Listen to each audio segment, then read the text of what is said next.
आज अमेज़न वाले ने ये सामान घर में डिलीवर कर दिया, लेकिन इसे खोलने से पहले फ्रेंड्स घर का कुछ सामान लेने के लिए हम सुबह-सुबह ही डी-मार्ट चले जाते हैं। फिर वहाँ पे जल्दी से सामान ये सब लेकर हम जब वापस आ रहे थे तो हमने वहाँ पे सांभर वड़ा खाया, जो कि बहुत ही ज़्यादा टेस्टी था।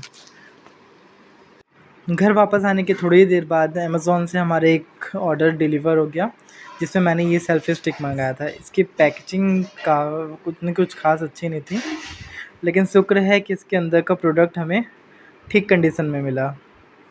मुझे तो ये प्रोडक्ट काफ़ी वैल्यू फॉर मनी लगा।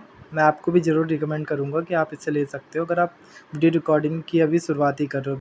उसके बाद शाम के खाने में मम्मी ने हम लोगों के लिए गुपचुप बनाया, जो देखकर हम सरप्राइज़ हो गए। और मैं तो आपको भी रिकमेंड करूँगा कि घर के बाहर 10 रुपए की 4 गुपचुप खाने से अच्छा घर में बनाइए और अच्छे से आराम से पूरी फैमिली के साथ गुपचुप खाते हुए एंजॉय कीजिए।